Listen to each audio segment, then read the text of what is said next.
Maître, voici tout ce que vous avez demandé. J'ai tout fait, tout sacrifié pour que ce rituel soit accompli. Alors, on peut commencer. Non, je ne peux plus faire ce travail. Comment ça vous ne pouvez plus? Vous êtes celui que tout le monde craint ici. On dit que même les morts se lèvent quand vous parlez. Vous m'avez fixé un rendez-vous aujourd'hui. Je t'ai dit que c'est fini. Prends tes affaires et pars. Non, vous m'écoutez. J'ai tout risqué, j'ai emprunté de l'argent, j'ai mis ma femme dans cette affaire, vous êtes notre seul espoir. Pourquoi ce revirement? Qu'est-ce que vous cachez? Parce que des forces que tu ne comprends pas sont déjà à l'œuvre. Parce que j'ai reçu la visite de quelque chose, ou quelqu'un, qui m'a interdit de toucher à cette affaire. Qui ose vous menacer, vous? Ton propre fils, Noam. Il est venu ici en pleine nuit. Il n'est pas un simple enfant.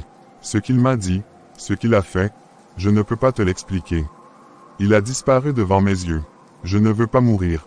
Sors d'ici, maintenant. Mon fils. Sors avant que les esprits ne se fâchent. Et ne remets plus jamais les pieds ici.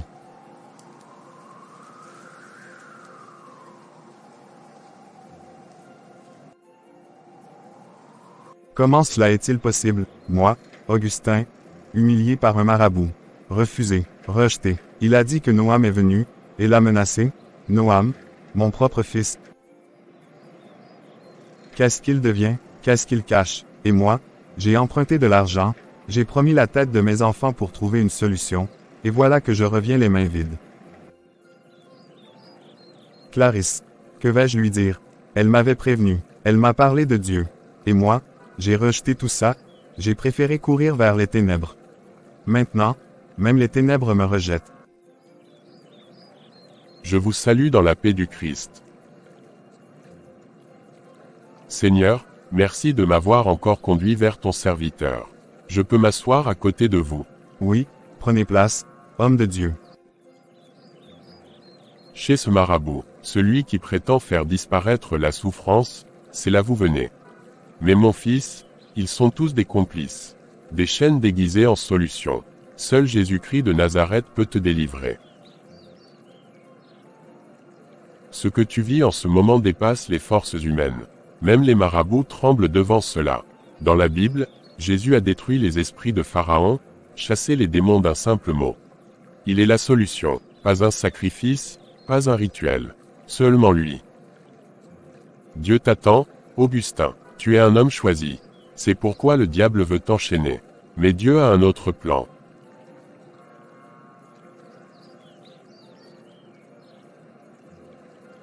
Si tu es prêt, viens me voir demain à mon bureau. Il est temps d'écrire une nouvelle histoire avec Jésus. Merci, homme de Dieu.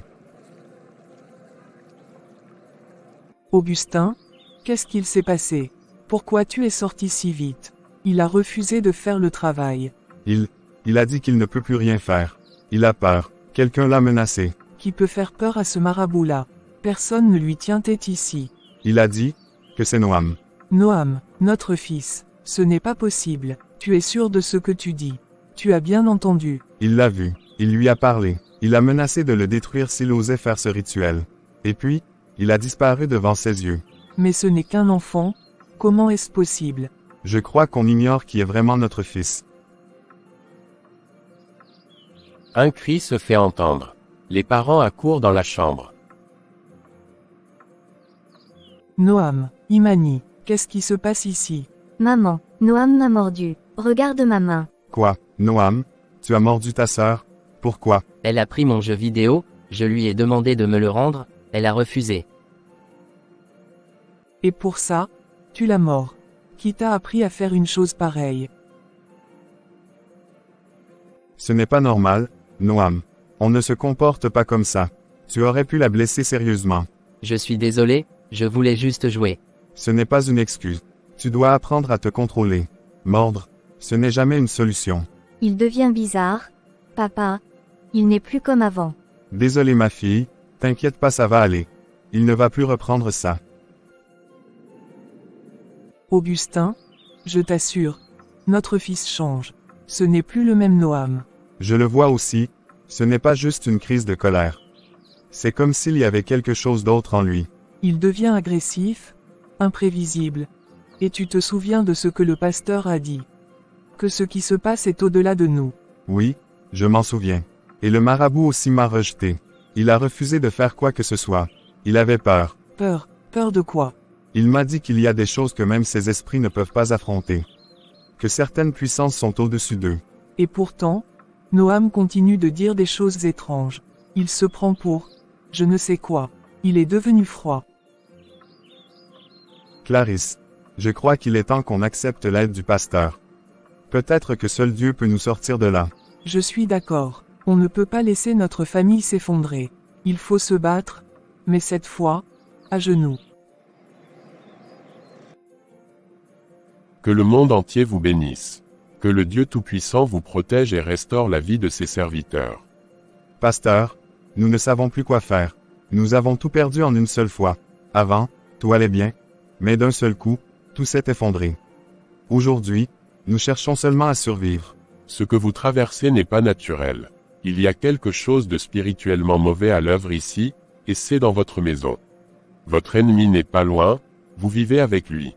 Mais non, pasteur, chez nous, il n'y a que ma mère et nos enfants. Qui pourrait être notre ennemi dans cette maison? Même les voisins ne viennent presque jamais chez nous. C'est précisément ce qui est inquiétant. Le danger n'est pas toujours visible à l'œil nu. Nous allons commencer 7 jours de prière et de jeûne. Et au cours de cette période, Dieu lui-même vous révélera l'identité de vos ennemis.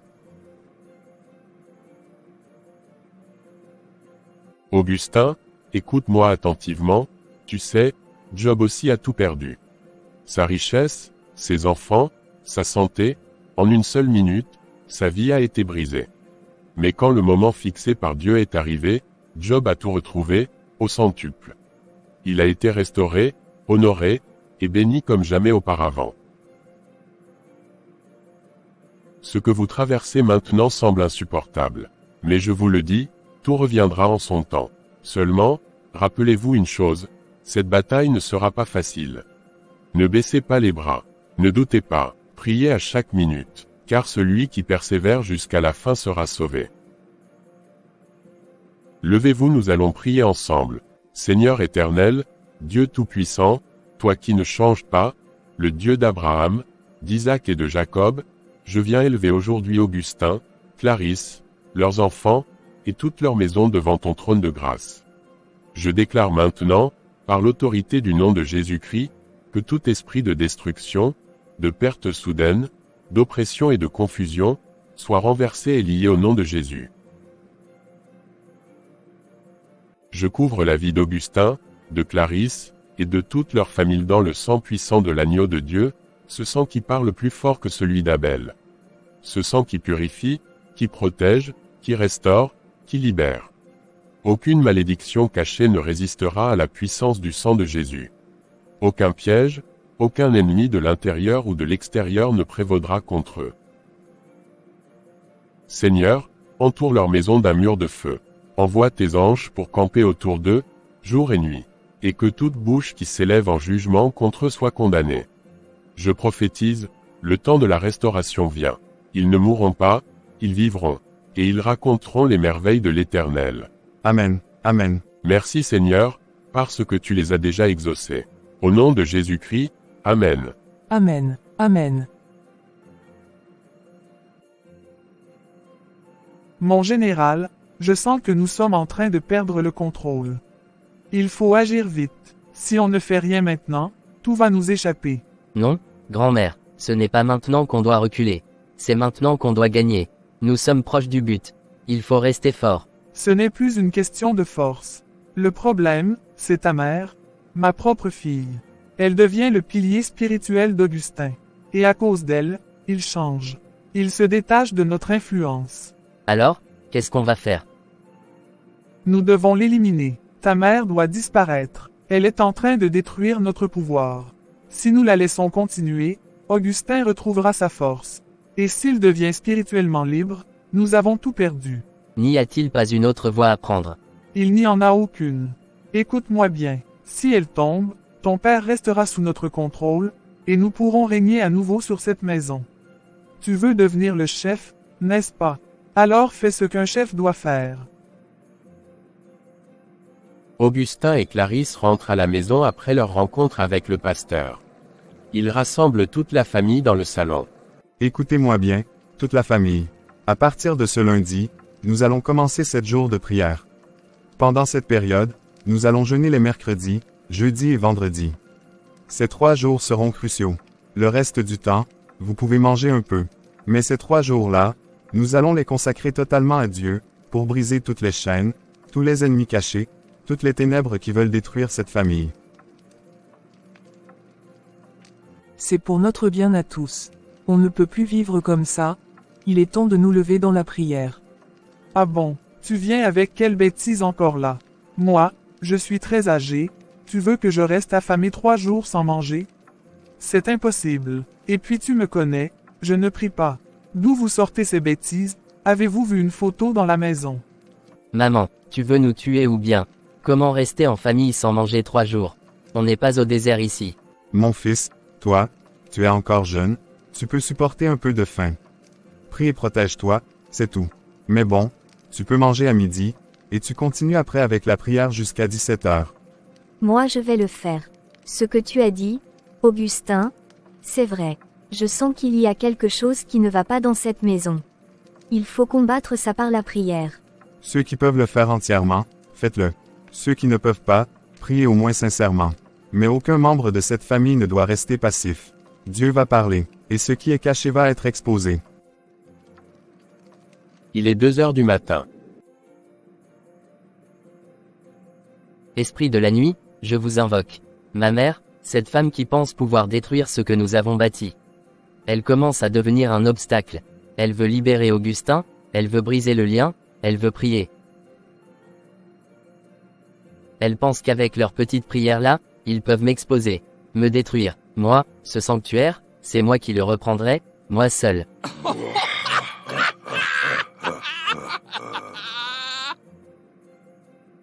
Esprit de mort, je vous envoie. Allez chez elle cette nuit. Demain matin, elle ne se lèvera plus de ce lit. Prenez son souffle, son énergie, ses jambes, qu'elle ne tienne plus sur ses 2 pieds. Qu'elle ne vive plus, elle ne doit plus empêcher notre domination. Elle ne doit pas terminer ses 7 jours de prière. Cette maison aura un nouveau maître. Et ce ne sera pas elle. Ce sera moi, Noam.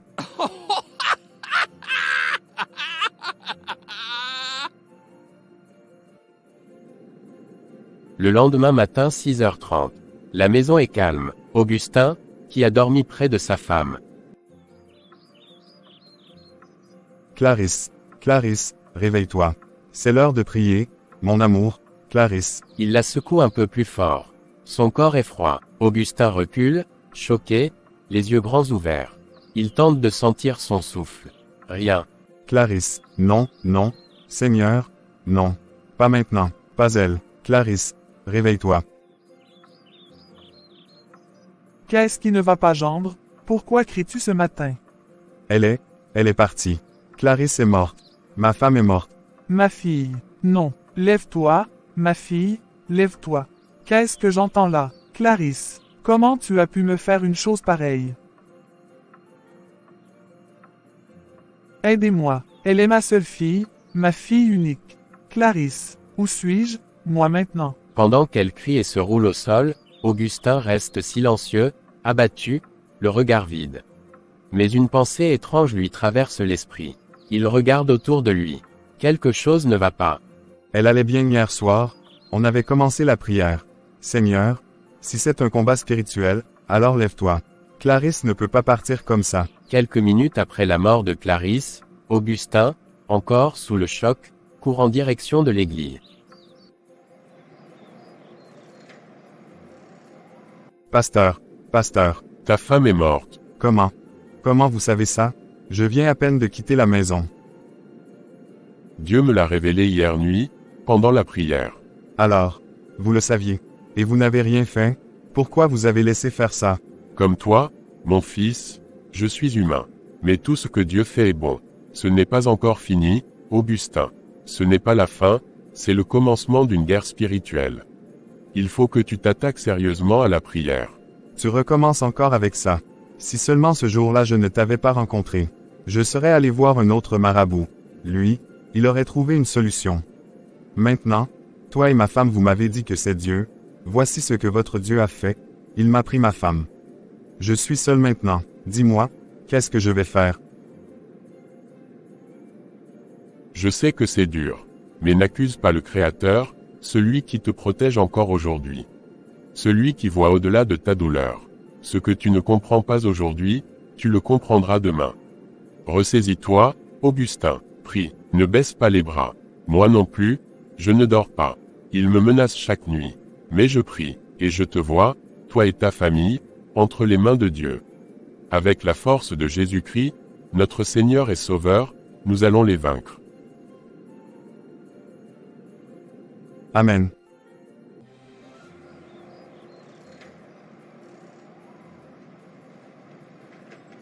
Maman, non maman, reviens, tu ne peux pas me laisser comme ça. Tu avais promis d'être là pour moi, tu avais dit qu'on allait prier ensemble, tu m'as dit que Dieu allait nous délivrer. Maman, ouvre les yeux. Maman. Ô mon Dieu, ma fille, mon unique fille. Pourquoi Clarisse? Pourquoi maintenant?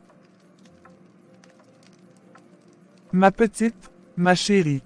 Viens, viens dans les bras de mémé, sois forte, hein? Pour elle, Clarisse n'aurait pas voulu te voir comme ça. Laisse-moi tranquille, touche-moi pas, tu ne peux pas comprendre.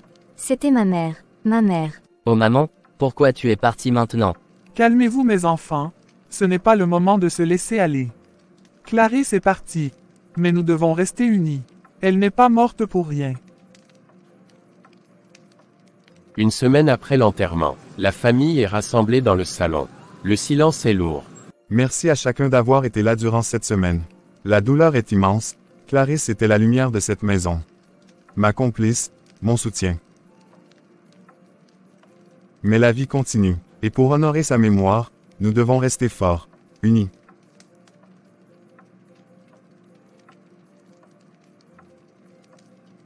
Maman Hawa, je sais que tu souffres, mais je veux te remercier d'avoir tenu bon. Tu as été présente pour les enfants, pour moi, et je t'en serai toujours reconnaissant. Mon fils, tu sais, depuis que Clarisse est partie, mon cœur n'est plus ici. Je me lève chaque matin avec un vide. Je me couche avec ce même vide. Je crois que je vais retourner au village. Là-bas, je pourrai pleurer en paix. Ici, tout me rappelle ma fille. Mais maman, non, tu ne peux pas partir. Les enfants ont besoin de toi. Moi aussi. C'est justement maintenant qu'on a besoin de ta présence. Ta sagesse, ta force. Oui, papa a raison. Mémé, tu dois rester avec nous. Tu es la seule qui peut encore nous donner du courage. Tu dois rester ici, avec ta famille. Bon, si c'est vraiment ce que vous voulez, je vais rester encore un peu. Mais ce n'est pas facile, mes enfants, pas facile. Elle ment, elle fait semblant. Pourquoi elle reste alors qu'elle disait vouloir partir? Je sens quelque chose qui pue dans cette maison. Elle ment, elle ne devait pas rester ici. Quelque chose ne tourne pas rond. Mais que racontes-tu Imani? C'est ta grand-mère. Elle vient de perdre sa fille, ta propre mère, et toi, tu l'accuses. Tu la juges sans cœur. Papa, je ressens quelque chose d'étrange. Il y a une odeur dans cette maison, pas une odeur qu'on sent avec le nez. Une odeur dans l'air, dans l'âme. Quelque chose de louche. Mais je sais une chose, le Seigneur Jésus va exposer tout le monde, très bientôt. Et ce jour-là, personne ne pourra se cacher derrière des larmes de crocodile. Elle est troublée, elle ne sait pas ce qu'elle dit. Je crois que je dois partir, j'ai mal ici. J'ai perdu ma fille, et maintenant c'est sa propre fille, sa propre chair, qui ose me parler ainsi. Si j'aime rester avec mes petits-enfants, je ne peux pas supporter cette insolence. Cette petite gamine, elle me manque de respect. S'il te plaît, ne prends pas à cœur les paroles d'Imani. C'est encore une enfant. Elle parle parfois sans réfléchir.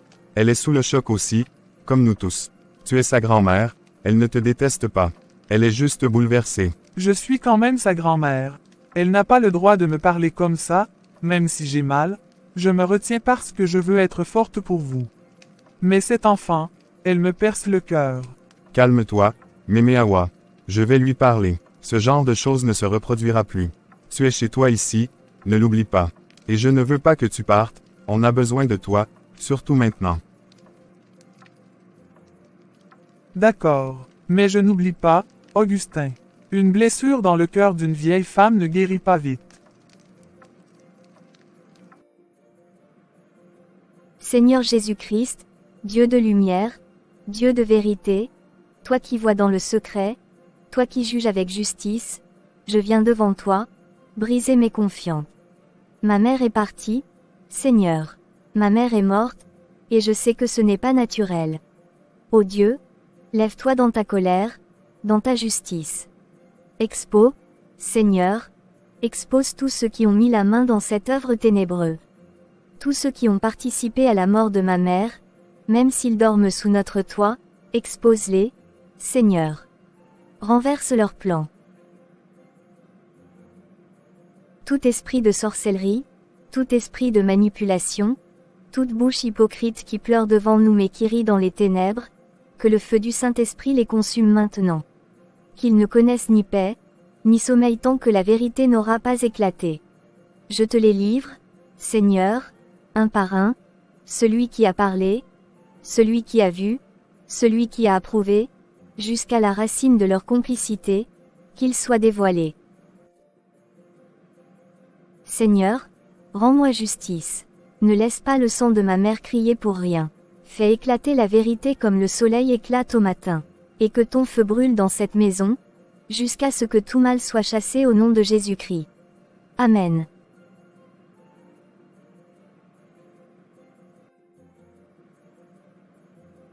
Je comprends ta douleur, moi aussi, j'ai mal. Nous avons tous perdu quelque chose, mais ne t'inquiète pas. Dieu voit tout, il sait ce qu'il fait. Il rendra justice au moment qu'il a choisi. Mais s'il te plaît, ne garde pas de rancune dans ton cœur. Ne parle pas avec arrogance de ta grand-mère. Elle aussi souffre. Elle a perdu sa fille, tout comme toi tu as perdu ta mère. Tu ne peux pas la juger ainsi. Elle est ta grand-mère, ma fille. Elle mérite du respect. Papa, tu ne comprends pas.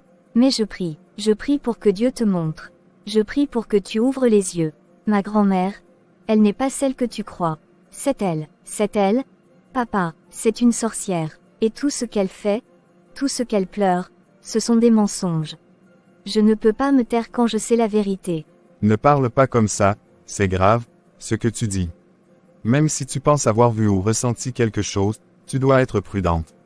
Si jamais elle t'entend dire ça, elle ne voudra même plus s'occuper de toi. Et je ne veux pas que cette famille éclate davantage. Elle ne s'occupera plus de moi de toute façon, car bientôt, c'est Dieu lui-même qui s'occupera d'elle. Très tard dans la nuit quand, Augustin s'apprêtait à dormir. Belle maman, vous ne dormez pas, vous avez besoin de quelque chose. Non, je n'ai besoin de rien. Mais maintenant que ma fille n'est plus de ce monde, il est temps que je prenne sa place. Sa place, je ne comprends pas. Quelle place? Vous parlez de quoi, exactement? C'est ici que je vais dormir désormais. À côté de toi. Pardon, non, ce n'est pas possible, belle maman. Ce lit appartenait à votre fille, ma femme, que j'ai aimée. Elle vient à peine d'être enterrée. Comment pouvez-vous? Je l'ai portée en moi, je l'ai donnée au monde. Elle est partie. Il faut bien que quelqu'un garde le foyer. Et ce foyer, maintenant, c'est moi. Mémé Awa s'allonge dans le lit sans attendre la réponse d'Augustin. Qu'est-ce qui ne va pas avec elle? Ma belle-mère, elle veut prendre la place de sa propre fille. Comment peut-elle oser? Elle vient juste de l'enterrer. Non, ce n'est pas normal, ce n'est pas naturel. C'est une folie, elle n'est pas en deuil. Oh mon Dieu, montre-moi ce que je dois faire. Protège ma maison, protège mes enfants. Donne-moi la force. Je dois aller voir le pasteur. Demain matin, à la première heure. Oui, je dois y aller. Pasteur, elle m'a dit qu'elle devait prendre la place de sa fille, elle a voulu dormir à côté de moi, dans le lit de Clarisse. Pasteur, ce n'est pas normal. Je ne comprends plus rien. C'est comme si je vivais un cauchemar éveillé. Augustin, sois un homme. Tu fuis trop, et quand tu agis ainsi, les esprits mauvais se réjouissent. Ils gagnent du terrain, ils te voient faible, ils te dominent par la peur. C'est par la prière que tu dois combattre. Par la foi, pas par la fuite. Mais je ne veux pas qu'il arrive quelque chose à ma fille, je suis prêt à tout, mais pas à perdre Imani. Elle est tout ce qu'il me reste. Alors prie avec elle. Prie avec la force que tu n'as jamais eue. Ta fille est une intercesseuse. Grâce à elle, des chaînes ont déjà commencé à tomber. Ne te rends pas. Invoque le sang de l'agneau. Remets ta vie entre les mains de Dieu. Il combattra pour toi. Mais je suis faible, pasteur, je suis fatigué. C'est Dieu qui est fort. Et c'est lui qui te portera. Ce n'est pas encore fini, Augustin. Mais si tu tiens la main de ta fille et que vous priez ensemble, vous serez sauvés. Va la rejoindre, priez, et tu verras bientôt, Dieu exposera tout. Tu peux partir maintenant, et que la paix de Jésus soit avec toi. Seigneur mon Dieu, Père Tout-Puissant, me voici encore devant toi ce matin, les genoux pliés, le cœur brisé, mais rempli d'espoir car je sais que tu es vivant, je sais que tu entends la prière des enfants. Seigneur, je te rends grâce pour le souffle de vie, je te rends grâce pour la force que tu me donnes de me lever malgré tout. Seigneur, je ne comprends pas tout ce qui se passe, mais je remets entre tes mains la vie de mon Père Augustin. Fortifie-le, Seigneur, ne permets pas qu'il tombe dans la confusion. Donne-lui la sagesse de voir ce que les yeux ne voient pas. Protège-le contre les pièges de l'ennemi. Qu'aucune flèche du malin ne l'atteigne, au nom de Jésus-Christ. Je te présente aussi mon frère Noam. Garde son cœur pur, garde ses pensées, Seigneur. Qu'il ne se laisse pas tromper par les apparences. Qu'il grandisse dans ta lumière. Je te présente aussi ma grand-mère, Mémé Awa. Seigneur, je ne la juge pas, mais si elle cache quelque chose, si elle fait partie de ceux qui ont causé la mort de maman, alors expose la vérité. Expose les œuvres des ténèbres, car tu es le Dieu de justice. S'il y a quelque chose de mauvais en elle, fais éclater la lumière. Mais si elle est innocente, alors guéris son cœur, console-la, relève-la. Seigneur, s'il te plaît, je ne veux pas que rien arrive à ma fille. S'il te plaît, je ne veux pas la perdre aussi. Qu'est-ce que ces gens-là veulent vraiment de moi? Ils n'ont qu'à venir me le demander en face, et je leur donnerai pour qu'ils laissent ma famille tranquille. Seigneur, je prie pour tous mes ennemis, ce que je vois et ce que je ne vois pas. Pardonne-leur, comme tu m'as pardonné. Change leur cœur, touche-les, sauve-les, car je ne veux pas leur mort, mais leur repentance. Seigneur, repose l'âme de ma maman Clarisse. Accueille-la dans tes bras. Qu'elle dorme en paix, loin de la douleur, loin de la souffrance. Console mon cœur qui pleure encore son absence. Mais je choisis de te louer quand même, Seigneur, car tu es bon, même dans la douleur. Car tu règnes, même dans la tempête.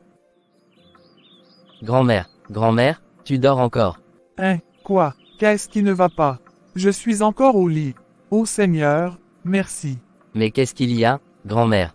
Tu faisais un cauchemar. C'était pas un cauchemar. Quelqu'un m'a attaché cette nuit, Noam, ils m'ont frappé avec des fouets. Regarde.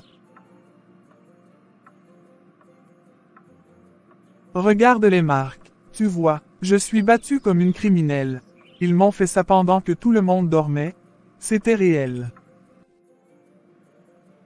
Et moi, ta fille, je dis ce matin, que ta volonté soit faite, que ta lumière brille dans cette maison, et que Jésus-Christ règne ici, maintenant et pour toujours. Au nom puissant de Jésus-Christ, j'ai prié. Amen. Mais, qui t'a fait ça? Y avait personne ici, on n'a rien entendu. C'est pas des gens comme toi et moi. C'est des forces, des esprits.